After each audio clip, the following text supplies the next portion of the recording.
Ya está grabada. Muy bien. Ahora voy a compartir las láminas. Bueno, antes de eso, de hecho, antes de empezar a grabar la clase, debí haber visto con ustedes lo de las réplicas.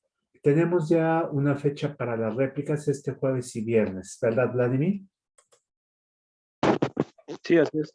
Ajá, entonces les vamos a enviar, o no sé si Vladimir ya y Eduardo ya pudieron enviar, el rol de réplicas. Ujú. Cualquier persona que no pueda ajustarse a esos horarios, por favor, escriban para que busquemos un horario alternativo para ustedes. Ujú.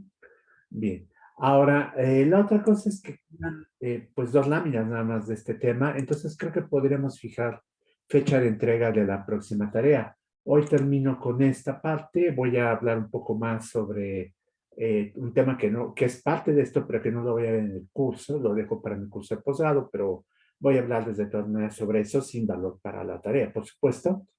Y el viernes empezamos con un tema nuevo. No es cierto, el viernes tenemos réplica, el lunes empezaremos con un tema nuevo.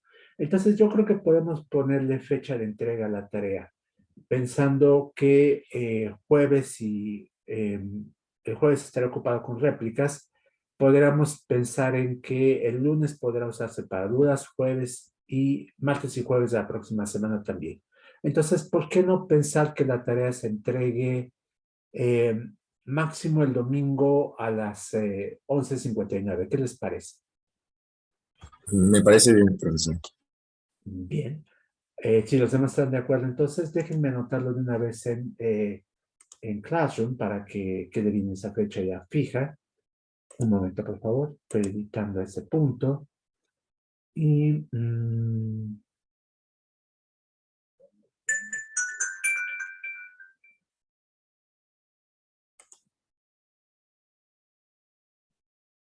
aquí cometí un error. Puse esta tarea como material de clase, no como tarea. Entonces, permítanme un momento. Voy a corregir esto. Eh, Voy a detener la grabación para que esto no ocupe espacio en la clase. Creo que se puede hacer, ¿no? Sin problemas. A ver, un momento, por favor.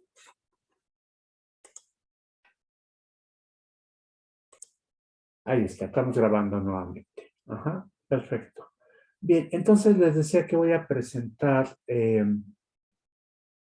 unas cuantas láminas más, pero antes déjenme ver, aquí tengo alguna información en el chat. No, es el domingo de la siguiente semana. Ajá, sí, el domingo 15. Bien. Este domingo sería demasiado breve porque apenas vamos a terminar la réplica. Perdón, yo termino el tema hoy, pero no habría suficientes ayudantías para ver el material, ¿no? Entonces, por esa razón quedaste el 15. Bien. Bueno, entonces déjenme compartir láminas, por favor. Un momento. Aquí está. Muy bien. Listo. Cuéntame, hay gente que quiere entrar. Voy a dejarlas entrar. Y ya está.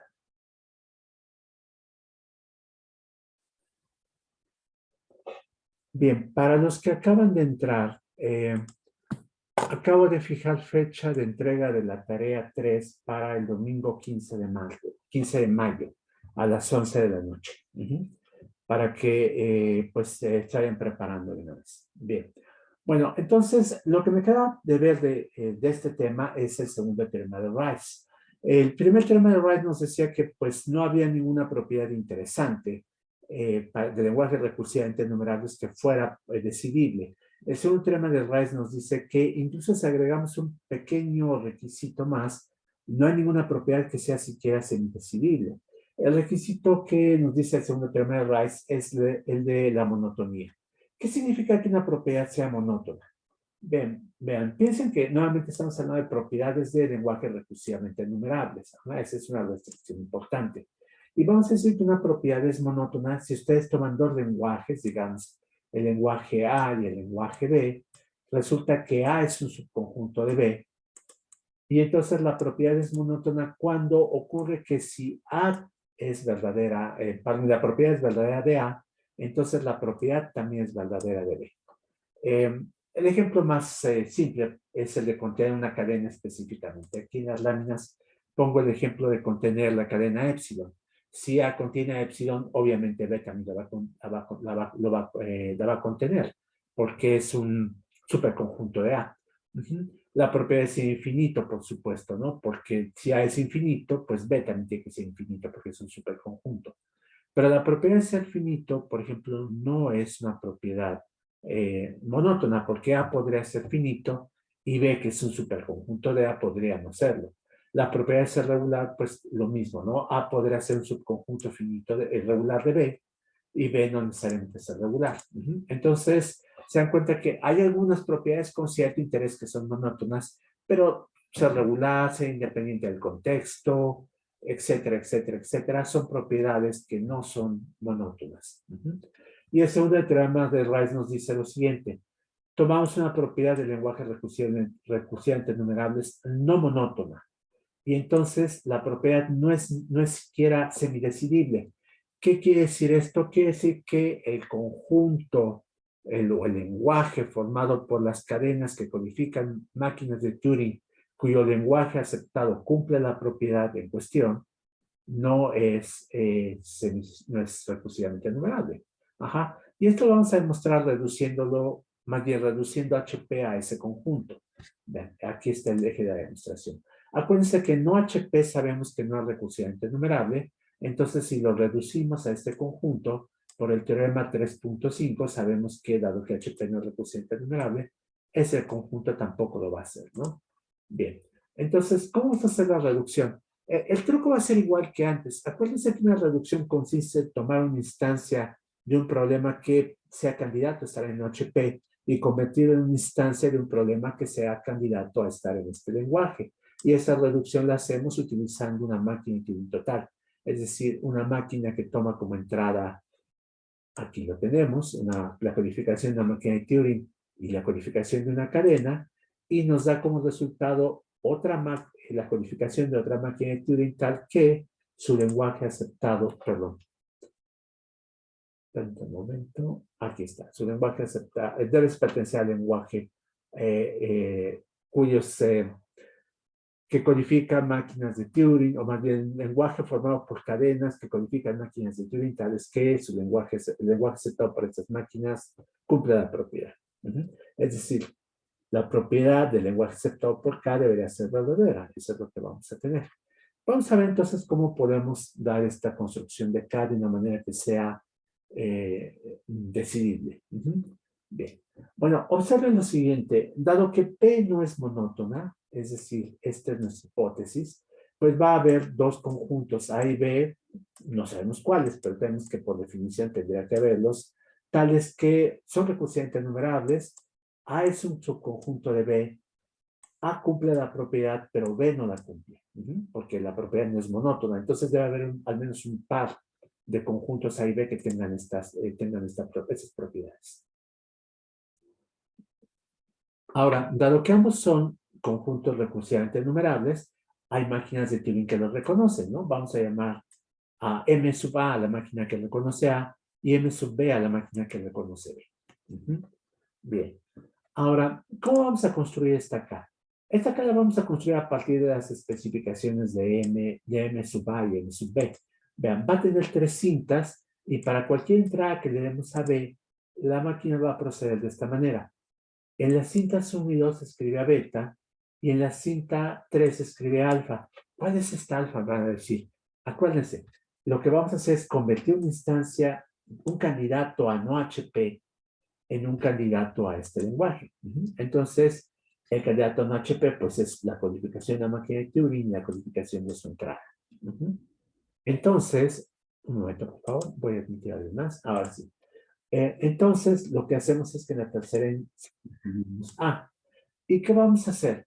Vamos a simular a M sub A en la cinta 1, M sub B en la cinta 2 y M en la cinta 3. Ahora, estas simulaciones, como se darán cuenta, tendrían el grave problema de que si M sub A nunca se detiene, pues nunca pasamos a las otras. Lo que vamos a hacer es alternar los pasos de la simulación. Es decir, en un paso simulamos M sub A con beta, en el siguiente paso simulamos M sub B con beta, y en el tercer paso simularíamos M con alfa, y repetimos el ciclo. Ajá, entonces esto lo vamos a hacer continuamente hasta que ocurra, si es que ocurre, uno de los siguientes casos. M sub A acepta beta o M sub B acepta beta y M se detiene con alfa. Vean, ponemos estas dos condiciones juntas. Y entonces, dado estas especificaciones, vean lo que pasa. Acuérdense, M sub A acepta beta y M sub B, la otra condición, es M sub B acepta beta y además M se detiene con alfa. En ese caso, en cualquiera de estos dos casos, vamos a aceptar beta. Entonces, en realidad, pues, beta es relativamente inmaterial, ¿no? Bien, entonces, vean lo que ocurre. Si la codificación de la máquina M y su entrada estuvieran en HP, entonces el lenguaje aceptado por la máquina que acabamos de construir sería el mismo que el lenguaje aceptado por M, porque se acuerdan que en ese caso acepta sí, acepta M sub B y además M se detiene con alfa. Y eso significaría que sabemos que el lenguaje aceptado por la máquina M es B y por lo tanto sabemos por hipótesis que la propiedad es falsa de este lenguaje. En cambio, si la máquina, si esta instancia no pertenece a HP, eso quiere decir que la simulación de M con alta nunca se detiene. Pero hay la posibilidad de que aceptemos beta, si M acepta beta, M sub A acepta beta. En ese caso, el lenguaje aceptado por K es el mismo que el lenguaje aceptado por M sub A, y por lo tanto el lenguaje aceptado por K es igual a A, y sabemos que la propiedad es verdadera de A. Entonces tenemos esta situación, y en pocas palabras lo que hicimos fue reducir la propiedad, reducir no HP al lenguaje de cadenas que codifican máquinas de Turing cuyo lenguaje aceptado cumple la propiedad P. Entonces, eso quiere decir que dado que no HP no es recursivamente enumerable, este otro lenguaje tampoco lo es, y por lo tanto la propiedad no es siquiera semidecidible. Y pues eso implicaría que en el caso de la regularidad, por ejemplo, lo que les había mencionado antes de que no teníamos una prueba infalible de que un lenguaje fuera regular, es una cuestión bastante fuerte. No nada más no tenemos la posibilidad de construir una máquina de Turing que me diga que sí cuando es un lenguaje regular y que me diga que no o se quede en un ciclo infinito cuando no lo es. Tampoco tenemos la posibilidad de tener la máquina que me diga que sí en los casos positivos. Es lo que está diciendo esto, es todavía más fuerte. Y eso se aplica para ser independiente del contexto y para cualquier otra propiedad interesante que no sea monótona. Entonces, pues es un resultado pesimista, como pueden darse cuenta. Permítanme, voy a admitir a alguien más. Y me detengo para ver si hay preguntas. A mí no me queda muy claro qué es una propiedad monótona. Monótona, mira, aquí está la definición de monotonía. Tomas dos conjuntos, uno de los cuales es subconjunto del otro, A y B. Y si el primer conjunto, el subconjunto, cumple la propiedad, entonces el segundo conjunto, el superconjunto, también debe cumplirla. Esa es una propiedad monótona.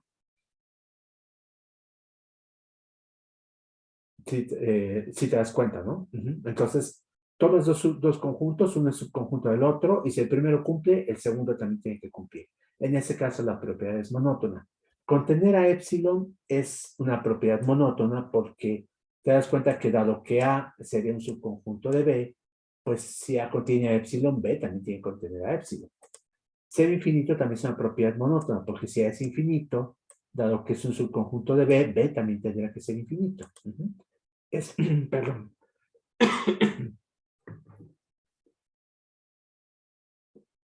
Perdón, esas son propiedades monótonas.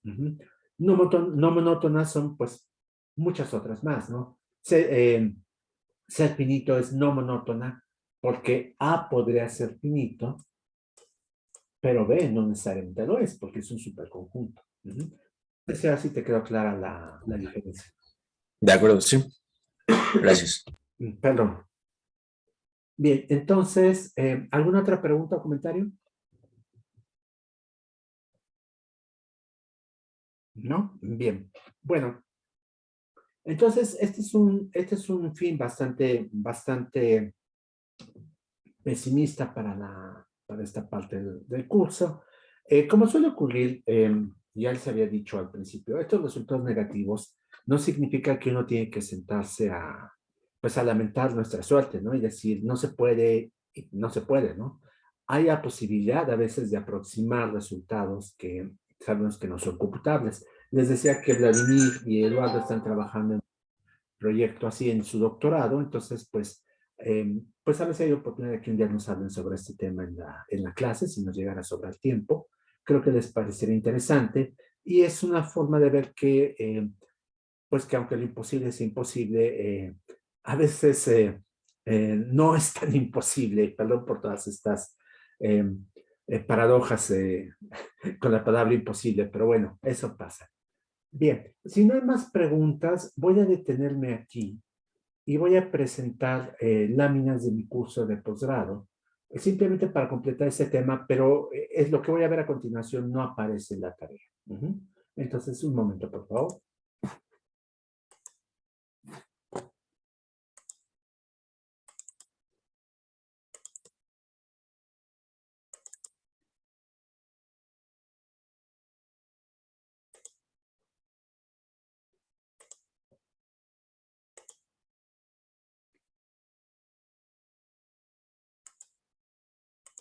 Aquí está. Bien. Bueno, entonces aquí está lo que ya vimos, el teorema de Rice. Eso, pues ya terminé. Ahora, les había dicho que estos problemas de los que hablamos que son imposibles, en realidad no todos tienen el mismo grado de dificultad. Y la posibilidad de recurrir a magia o algún otro mecanismo sobrenatural o como quieran llamarlo, o algún mecanismo natural no computable, eso puede ocurrir, no sabemos cómo. Las limitaciones de la máquina de Turing no necesariamente se aplican al mundo de la física, podría haber mecanismos más poderosos en el universo, no lo sabemos, pero el caso es que incluso con esto vamos a ver que no todos los problemas que no se pueden resolver con máquinas de Turing son igualmente complejos. Lo que vamos a tener es una jerarquía completa de problemas de distinta imposibilidad, grados de imposibilidad, vamos a decirlo así. Y para poder definir todo esto, voy a utilizar el concepto de un oráculo. Un oráculo, pues es yo supongo que en secundario, bachillerato, a lo mejor se encontraron con la palabra cuando estudiaron literatura griega, que creo que es un tema obligatorio en esos niveles. Bueno, al menos lo era cuando yo era adolescente. ¿Se acuerdan, no? Que el personaje va y le pregunta a intermediarios de los dioses si debe hacer o no debe hacer una cosa y le dan una respuesta. Bueno, aquí a recurrir a esos mecanismos. No vamos a trasladarnos al Monte Olimpia, por supuesto, para preguntar, sino que vamos a suponer que existen y que los podemos consultar de una manera muy simple. Yo siempre me refiero también a la posibilidad de utilizar una varita mágica para definir las cuestiones y siempre digo la de Harry Potter, pero en realidad la que sabe es Hermione, y siempre me equivoco diciendo Harry Potter, la de los hechizos efectivos es ella, ¿no? Entonces podríamos pensar en que podemos ir con Hermione y saca su varita mágica y nos dice una respuesta, nos dice también, está en tal libro. Aquí podríamos pensar en un oráculo de esa manera, con un mecanismo de ese estilo. Bien, vamos a decirlo en términos formales, por supuesto, ¿no? No se trata de hacer magia, sino de ciencia. Y entonces, para definir esto formalmente, vamos a pensar en un oráculo como una cinta adicional de una máquina de Turing. Y esta cinta está codificada en una función característica. Ustedes saben que una función característica de su curso de álgebra superior, seguramente, es una función que nos dice, por decir algo, nos define un conjunto. Tenemos un conjunto, pensemos un conjunto de los naturales, por ejemplo, el conjunto de números primos, y la función característica de los números primos, pues tomaría un número y nos daría, digamos, el 3 y nos da 1 cuando se le aplicamos la función característica, porque 3 es primo. En cambio, tomamos el 6 y nos da 0, porque el 0 no es primo. Ajá. Entonces, esa es una función característica. Nos dice sí, codificado por 1, cuando el elemento que le damos a la función pertenece al conjunto, y nos dice 0, equivalente a no, cuando el elemento que le damos a la función no pertenece al conjunto. Entonces, los oráculos codifican conjuntos, eso es lo que estamos pensando. Ahora, vamos a suponer que pues, nuestros conjuntos son conjuntos de cadenas. Esto va a simplificar las cosas porque en realidad podríamos hacer preguntas sobre lo que está escrito en una cinta de una máquina de Turing, que es una cadena. Entonces vamos a pensar que ordenamos las cadenas de un alfabeto sigma utilizando el orden lexicográfico. Acuérdense que es el orden alfabético aplicado a cadenas de la misma longitud. Ponemos primero a epsilon, después a las cadenas de longitud 1, después a las cadenas de longitud 2, etcétera, etcétera, etcétera. Ajá. Y la función que vamos a utilizar aquí, que nos va a dar nos va a servir para decir que, pues, ¿qué pasa? A ver, permítanme, aquí hay un problema en las láminas, apenas lo acabo de detectar. Pero el caso es que esta nos debería decir, bueno, claro, esta función nos dice el lugar de una cadena en el orden lexicográfico. Aquí esta vez sobra, no sé por qué razón, debe ser un error de dedo cuando dicen las láminas, a veces ocurre que estoy corrigiendo una cosa y por error oprimo la tecla equivocada, entonces esta vez no va. Ajá, es la función ni que va de sigma estrella a los naturales. Nos dice la posición de una cadena en el orden lexicográfico y vamos a utilizarla pues para saber dónde va, cómo podemos utilizar el oráculo. Entonces tomo un conjunto arbitrario en sigma estrella, es decir, se dan cuenta, es un subconjunto de sigma estrella. ¿Y por qué razón necesito esto? Porque ese va a ser mi oráculo, va a ser un conjunto de cadenas. Tomo este conjunto arbitrario y el oráculo de este conjunto, denotado por O sub A, es una cinta infinita que en cada celda guarda 0 o 1 de acuerdo con la regla siguiente. Si alfa está en A, entonces la enésima entrada de la cinta va a tener 1. Si alfa no está en A, entonces va a tener 0. Entonces se dan cuenta, lo que estoy haciendo es que en esta cinta basada en el alfabeto binario 0,1, codifico el conjunto A, que es mi oráculo. Entonces, una máquina de Turing con oráculo es una máquina de Turing que tiene dos cintas, la cinta común de trabajo o más cintas, por supuesto, pero tiene al menos dos, y otra cinta que tiene la codificación del oráculo. Y entonces, en un momento de su ejecución, entra en un estado en el que consulta el valor de una celda del oráculo.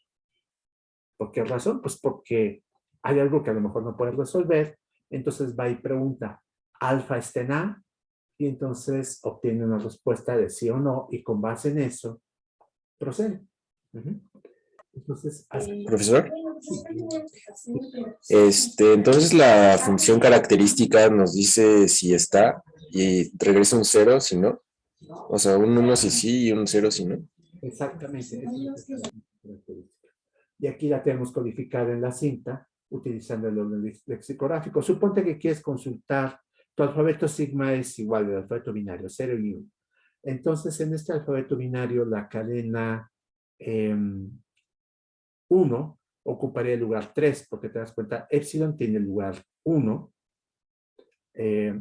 0 tiene el 2 y 1 tiene el 3. Entonces, si tú quieres saber si la cadena formada solo por el 1 pertenece a A, lo que haces es recorrer esta cinta, te vas a la posición 3 y lees que hay ahí. Si hay un 1, la cadena formada por el 1 pertenece a A. Si hay un 0, la cadena formada por el 1 no pertenece a A. Eso es lo que va a hacer esta máquina en un momento dado, cuando entra en este estado especial. Bien. Gracias. Bien, perfecto. Entonces, continúo. Vamos entonces a introducir una nueva relación de reductibilidad. ¿Se acuerdan que presenté la reductibilidad M, que es una reducción por medio de máquinas de Turing totales? Aquí voy a definir una nueva reductibilidad que va a decir lo siguiente. Tomo dos conjuntos AB en sigma estrella y voy a decir que, permítanme, está brincando. Ahí está. Es el teclado, mi teclado que a veces hace esas cosas raras, tiene un falso contacto, perdone. Ahora sí, estamos con que A y B son subconjuntos de sigma estrella. A es recursivamente enumerable en beta. Vean, esta es el quid de la definición. A es recursivamente enumerable en beta si existe una máquina de Turing con oráculo B, ¿se dan cuenta? B sería el oráculo, tal que A es el lenguaje aceptado por esta máquina de Turing. Ajá. Entonces, en ese caso, digo que A es recursivamente enumerable en beta. Podría ser que A no fuera recursivamente enumerable, perdón, en beta en B. Podría ser que A no fuera recursivamente enumerable por sí mismo. Pero si yo tengo la posibilidad de preguntarle a alguien la función característica de B, y entonces, gracias a eso, A se vuelve recursivamente enumerable, entonces es recursivamente enumerable relativa a B. Eso es lo que estamos diciendo. Ajá, entonces, por ejemplo, si tuviéramos una solución al problema de la detención, por ahí tenemos una cinta mágica que nos dice la máquina 2 se define con la entrada 3, pero la máquina 2 no se define con la entrada 4 y siempre nos da esta respuesta porque está en el oráculo. Podríamos resolver problemas que no podíamos resolver antes, ¿se dan cuenta? Porque HP no es recursivo. Ajá, y ahora tendríamos una forma de saber en un tiempo lineal cuál es la respuesta a una pregunta del tipo ¿M se detiene con alfa? Bien, entonces esta es la idea de tener un oráculo. Ahora, si además agregamos al hecho de que tenemos una máquina tal que A se vuelve, una máquina M con oráculo B, tal que A se vuelve recursivamente enumerable para esa máquina, si agregamos además que M es total, entonces vamos a decir que A es recursiva en B. ¿Se dan cuenta? En la definición de arriba, A es recursivamente enumerable en B. Y ahora vamos a decir que A es recursiva en B o es Turing reductible a B. También podemos decirlo de esa manera. Y en símbolos lo escribimos así, A menor o igual sub T, B. Entonces, se lee A es Turing reductible a B. Ejemplos de esto. Vean, el problema de la pertenencia es Turing reductible al problema de detención. Y a su vez el problema de la detención es Turing reductible al problema de la pertenencia. ¿Cómo? Supónganse ustedes que tienen una máquina de Turing cuyo oráculo es la función característica de HP. Entonces, si ustedes quieren saber si alfa pertenece al lenguaje aceptado por una máquina de Turing, por ejemplo, lo que hacen es preguntar si alfa se detiene, si la máquina de Turing se detiene con esa entrada. Eso lo pueden saber instantáneamente, no instantáneamente, pero linealmente, porque le preguntan a HP, al oráculo, y el oráculo les dice, sí se detiene. Ah, bien, como se detiene, entonces lo que ustedes hacen es simular a la máquina con la entrada, porque saben que se va a detener, y cuando se detenga van a saber si acepta o no acepta la cadena.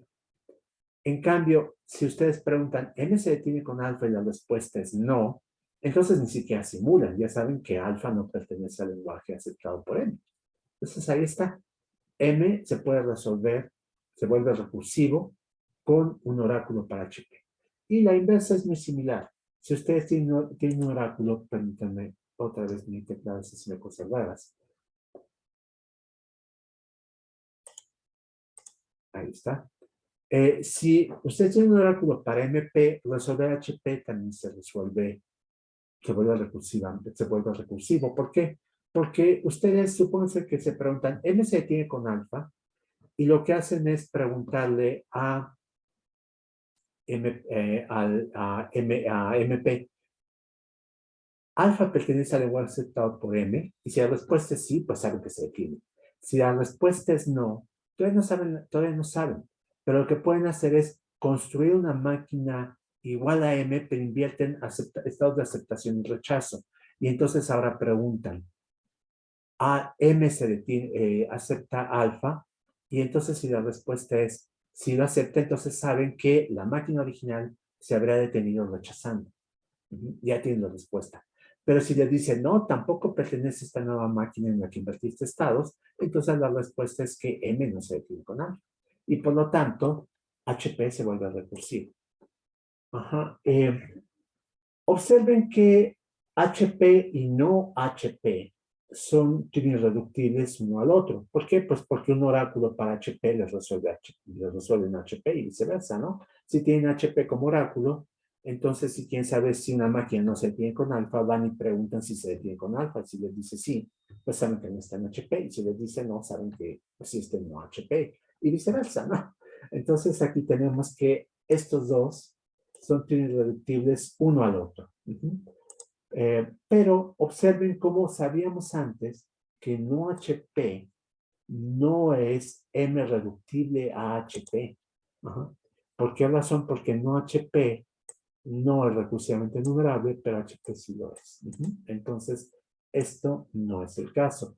¿Se dan cuenta entonces que estas dos relaciones, tienen reductibilidad y M reductibilidad, no coinciden? Es importante que lo vean. No coinciden. Bueno, ahora, con estos ejemplos, puedo plantear lo que se conoce como jerarquía aritmética. Permítanme un momento, por favor.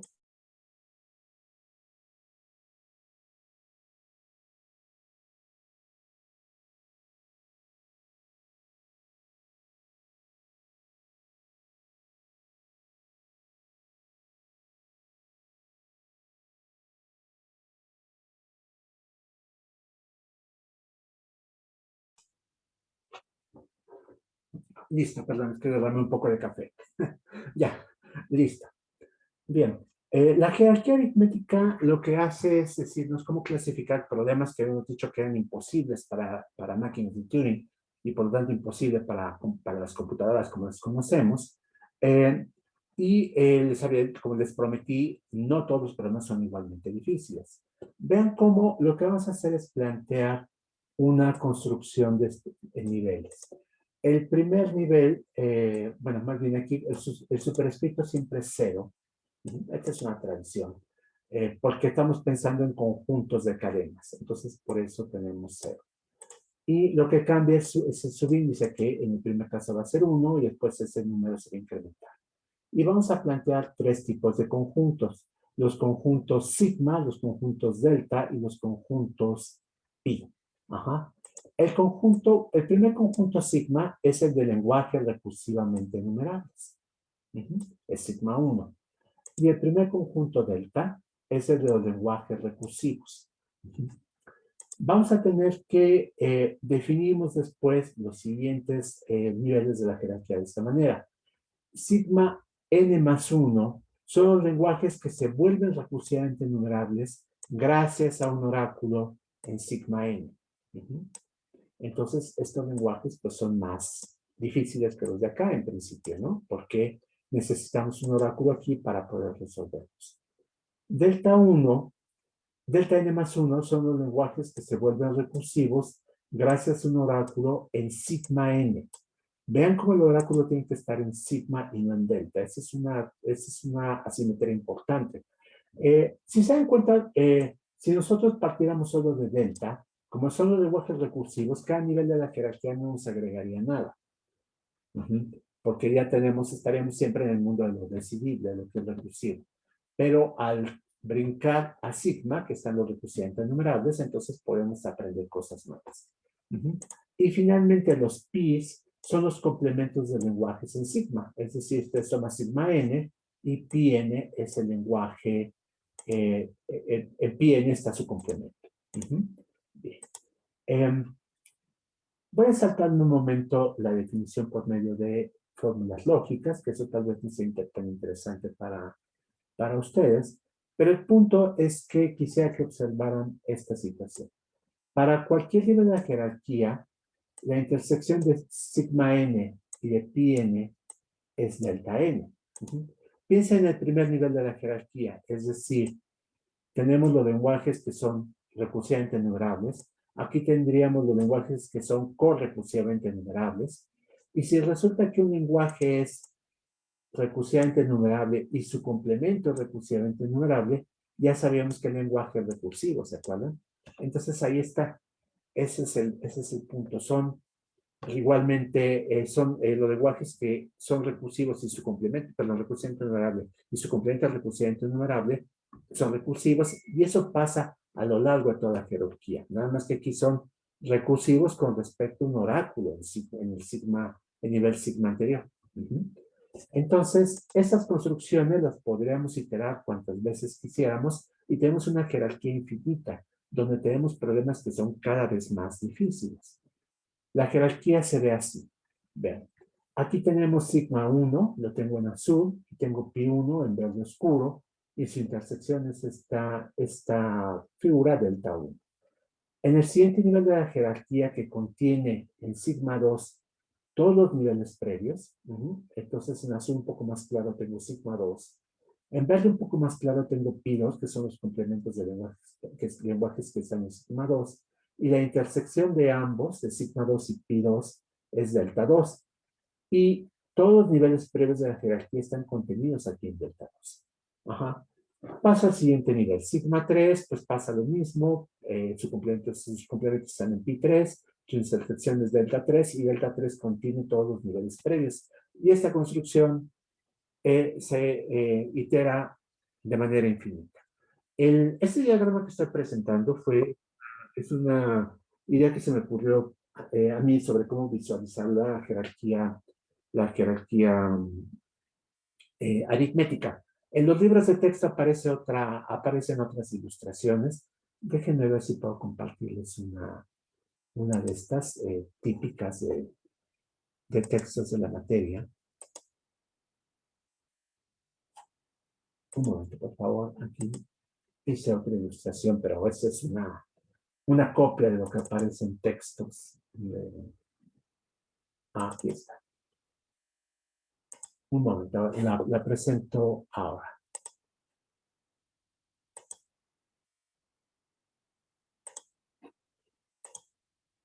Aquí está. Esta es la ilustración típica en el Cousin, por ejemplo, o en otros libros. En lo que tenemos aquí, con este código de colores como el que utilicé, en los libros no aparece colores, pero bueno, la idea es esa, los distintos niveles de la jerarquía. Sigma 1 abarcaría este triángulo completo. Y pi 1 abarcaría este triángulo completo.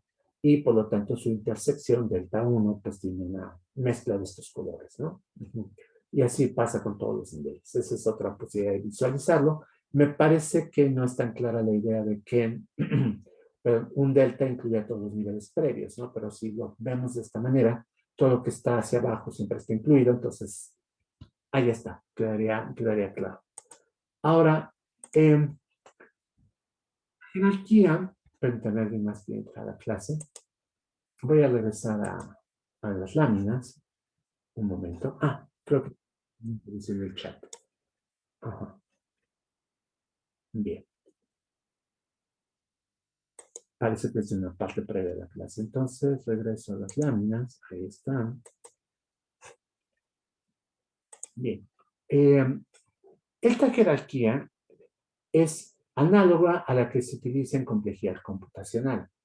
Entonces, como les había dicho antes, todos estos temas se desarrollan en los 40, 50 y 60 del siglo pasado, y complejidad computacional es, aunque los problemas básicos se conocían desde antes, probablemente Gödel formuló uno de los primeros problemas básicos de complejidad computacional. En realidad, la construcción actual de jerarquías, niveles y demás es posterior, es el trabajo de los 70 del siglo pasado en adelante, y toma una buena parte de su aparato de computabilidad, lo que acabo de presentar antes. Por esa razón me gustaría terminar con esta conclusión, con esta lámina, que tiene una definición que es análoga a lo que aparece en complejidad computacional. Vean, todo en un nivel de la jerarquía. Aquí lo pongo con una letra caligráfica, pero estoy anotando sigma 3, pi 4, delta, etc. Y lo que vamos a decir es que, y tomo un lenguaje. Voy a decir que el lenguaje en cuestión es C difícil. Si para cualquier otro lenguaje que esté en ese nivel de la jerarquía, el lenguaje en cuestión es reductible a mi lenguaje L. Y voy a decir que es C completo si además de ser C difícil, el lenguaje en cuestión, L, también pertenece a ese nivel de la jerarquía. Ajá. Por ejemplo, HP y MP son sigma 1 completos. Este es un resultado, perdón, importante. Eso quiere decir que en realidad cualquier problema de lenguaje recursivamente enumerables se puede reducir a una pregunta de HP o MP. Digo, eso no es de extrañar para el caso de MP. Si yo me pregunto si una cadena pertenece a un lenguaje, pues esa prueba la pertenencia al lenguaje, ¿no? Entonces, eso se puede hacer siempre. Ajá. Bien. Hay problemas en otros niveles de la jerarquía. Aquí no estoy dando ejemplos, pero por ejemplo, finito, un problema que presenté antes, ¿se acuerdan? A ver, voy a regresar a ese punto para tener ese lenguaje a la mano. Aquí está. Es el lenguaje formado por cadenas que codifican máquinas de Turing cuyo lenguaje aceptado es finito. Ajá. Este lenguaje es sigma, de nivel sigma 2. Ajá. Entonces, pues, es un lenguaje más difícil, más imposible, si quieren ver así, que HP y MP, porque HP y MP están en sigma 1 y además son completos para esa clase. Finito, de hecho, es completo para la clase sigma 2. Ajá. Pero es más difícil de resolver. Y si lo piensan bien, debe ser más difícil de resolver porque un oráculo para HP no nos resolvería el problema infinito.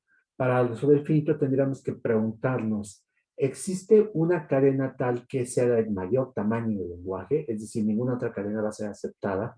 Y eso nos plantea una pregunta eh, eh, abierta, muy grande. ¿Por qué es abierta? Porque dice, para cualquier cadena más grande que esta, la máquina de Turing no se detiene o no acepta.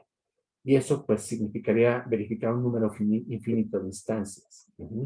Por lo tanto, no se puede resolver con un número infinito de preguntas sin oráculo.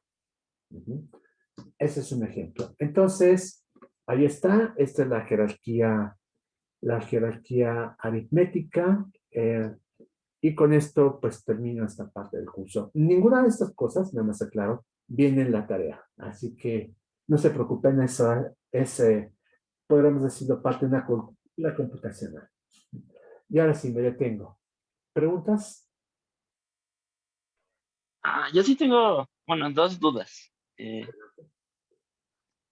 Bueno, la primera es que bueno, le quería preguntar si podría, aunque no venga en ninguna tarea, pero para tenerlo, creo que a las notas de estas láminas que están en el Classroom le faltaron unos temas al final, A ver, déjame ver. Yo, de estos últimos que vimos, porque se acaban las que están en Classroom con el teorema de Rice. exactamente, ahí se acaba. Eh, Y bueno, ah, no, dime, adelante. la otra duda es que tenías que, bueno, que si podría volver a explicar, por favor, por qué era que el problema de el, el halting era, ¿cómo era? Era reducible, recursivo, Ah, pero no enumerable, ¿o Ujú. cómo era? Sí, el Hot es recursivamente enumerable, pero no es recursivo. Ujú. ¿Y por qué no es recursivo, perdón? Ajá, ahorita sí quiero regreso a ese punto. Mira, primero sobre las láminas. Lo que pasa es que me está tomando menos tiempo del que esperaba presentar los temas. Entonces, este tema yo lo había sacado en las láminas porque pensé que no me iba a dar tiempo de presentarlo. Em, pero no quiero cambiar el contenido del curso sobre la marcha porque ustedes ya tienen un temario, tenían láminas de las cuales partir. Y entonces lo que hice fue exponerlo a partir de mis láminas del curso de autómatas y lenguajes formales. Eh, si quieres, te envío estas láminas. Son 7 láminas adicionales donde está este último tema. Y cualquiera que quiera tenerlas puede enviármelas. Están en mi página de la facultad, pero el servidor de la facultad está realmente en muy mal estado. Voy a cambiarme de servidor el próximo semestre. Pero no de la Ah, facultad, perfecto. de matemáticas. Entonces, con mucho gusto, escríbeme y te mando la versión completa con las 7 láminas que faltan. Bien. Muchas gracias. Ahora tu segunda pregunta, de por qué HP es recursivamente enumerable. Mira, acuérdate que HP lo definíamos así, son las cadenas que codifican máquinas de Turing y entradas tales que la máquina se detiene con esa entrada. Lo que vimos es que este problema lo podemos contestar en positivo, es decir, si m se detiene con alfa, podemos decir sí, y si m no se detiene con alfa, pues no podemos contestarlo, ¿no? A veces sí, hay una forma obvia de saberlo, pero a veces no, y estamos ante un ciclo infinito. La forma en que se puede contestar en positivo, y por lo tanto tengo una máquina de Turing que lo reconoce, es utilizando la máquina de Turing universal. Que hace lo siguiente. Esta máquina de Turing universal, si recuerdas, puede tomar la descripción de cualquier otra máquina de Turing, es decir, esta primera parte, y toma la codificación de la cadena, esa segunda parte, lo que hace simplemente simular m con alfa. Entonces, lo que haríamos es, con la máquina de Turing universal, es simular m con alfa. Y si m se detiene, aceptamos, ya sea que se detenga aceptando o rechazando m. Aceptamos. Y entonces tenemos una máquina que acepta el lenguaje HP y por eso es recursivamente enumerable. Para ser recursivo, lo que tendríamos que tener es una máquina total que acepte HP. Y eso es lo que no tenemos una máquina total. Lo que vimos a partir de esta lámina, de la 22, es que el problema de detención no se puede resolver con máquinas de Turing. Es decir, podríamos contestar las instancias positivas, pero las instancias negativas no tenemos forma de hacerlo. Supusimos la existencia de una máquina de Turing total que sí podría resolver este problema, a la que llamé H. No sé si te acuerdas. Y, Sí, es cierto, sí. Sí, ya me quedó claro, perdón. no te Me preocupes. había confundido. Entonces, a partir de la suposición de que H existe, llegamos a una paradoja. Entonces, con eso sabemos que HP no puede ser, no es un lenguaje para el cual hay una máquina total y por lo tanto no es recursivo, pero es recursivamente enumerable. Entonces, no sé si eso contesta lo que te habías planteado aquí. Sí, ya con eso se me fue ese detalle de la definición de ser recursivo. Muchas gracias. No, ¿de qué? ¿Alguna otra pregunta más? ¿O comentario adicional? ¿No? Bien. Recuerden, si a alguien le interesa, por favor escríbanme y yo les mando las láminas. No les digo, vean en la página de mi curso del semestre pasado en el posgrado porque no sé si está disponible. El servidor de la facultad está fallando. Entonces, bueno, del departamento de matemáticas está fallando y por eso no sé si se puede consultar o no. Bien. Bueno, entonces concluyo por lo